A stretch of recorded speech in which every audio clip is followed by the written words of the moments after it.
So the idea is to think about our people as having continually appreciating in terms of their value. Think about this for a minute. Within organizations, from a financial standpoint, we have balance sheets, right?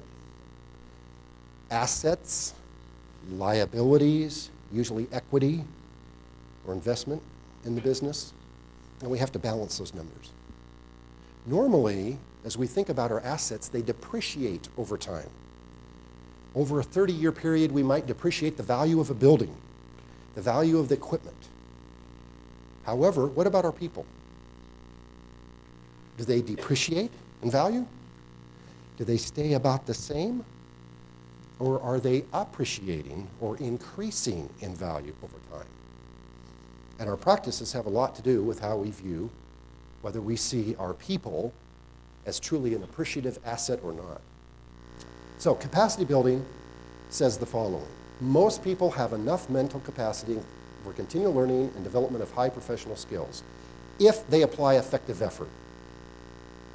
We appreciate the fact that not everybody is going to be successful at everything. There are going to be differences. But most people have the ability to be challenged and to reach and to stretch beyond what they're currently doing today. And we'll talk a little bit more about this idea of effective effort in just a minute. And they are more likely to do so if they are supported by managers who believe in them and see them as appreciating, so to speak, having the ability to continue to grow and to learn. So it does come back to leadership philosophy. So capacity building, in summary, says that human capacities are not fixed. Human capacities are not fixed. Most people can develop and grow. Effective effort means giving people challenging opportunities to extend themselves, to grow. And that failure or difficulty, as it says, is merely feedback that says, hey, I need to learn. I need to figure out how to do this differently. I need some feedback and coaching. And with that support, I can make a change and I can figure out how to do better. And to illustrate this, I wanted to point to what we call the gamer effect. How many of you have younger children at home, say 5 or 6 to perhaps mid-teens? Anybody? Few? Oh, okay. How many of you play games at home? There's got to be a few of those, right? Yeah, raise your hands. It's okay. I do once in a while too. This gentleman in this picture is not exactly a teenager, but you can see he's very intensely focused and engaged. What is the attraction with the video game in terms of a success? What does a person who's playing a video game get to do? Challenged how? Another level? Maybe a more difficult scenario in the game? I know that my son, who's 19 and just getting out of this phase a little bit, but has loved to see his name at the top of the score. The highest score, right? 20,000 points, 30,000 points. There's just something about that result, that feedback that engages the individual to make them want to achieve and succeed. How about if we had that same kind of engagement in the workplace? What we would call tenacious engagement. People feeling so engaged about their work that they are motivated, as we said earlier, motivated to want to succeed and to be able to do more. That's possible. Maybe not quite to this level, but I think it's possible beyond what we typically see and work towards achieving in organizations here. So with effective effort, feedback, and once again, when we learn a new video game, it doesn't happen overnight, right? We have to try it again. We try something else and it doesn't work. It's been really interesting to watch my son change and try a game. He doesn't even look at the instructions or anything else. He just kind of figures it out. And over time, gets better and better and better. And all of a sudden, he's light years ahead of where I'll ever be. Because he sees the feedback, he learns and changes his approach. Well, that's what we're talking about here.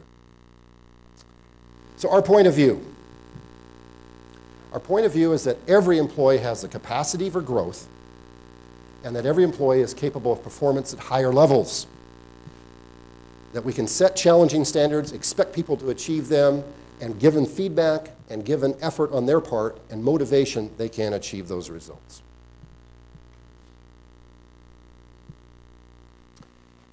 To explore this just a little bit more, I'd like you to think for just a minute about what we call the concept of a go-to person.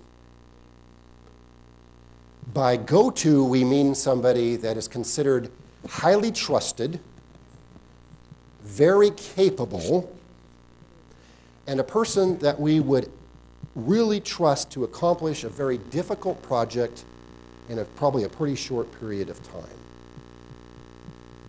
When the pressure's on, we give the assignment to this person because we know they can get it done. And they will do it well. They'll figure out who they have to talk to make it happen and get the job done. Just to summarize this, at some point, this go-to person had to demonstrate some capability, right? They had to be given an opportunity. They then succeeded and created a loop here. Given an opportunity, have some success, then what happens again?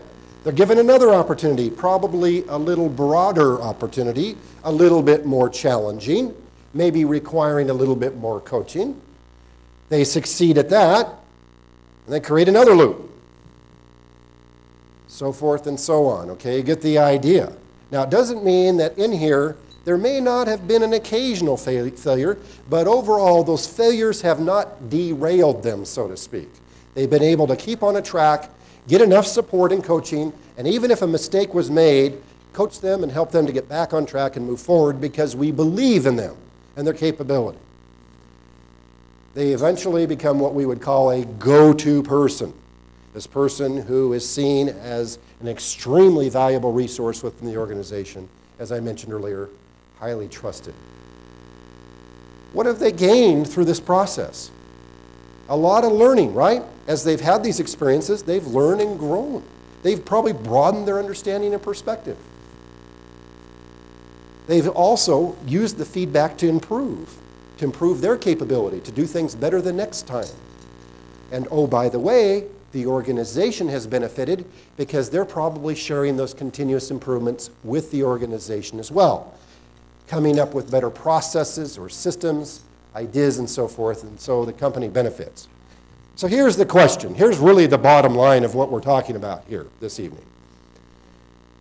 Difficult economic times require us to maximize every tool and resource that we have available to us, a big part of which is our people.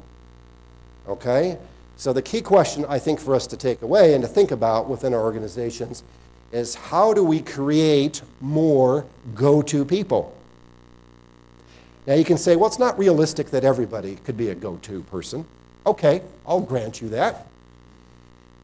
But if we have one we can think of, could we have two?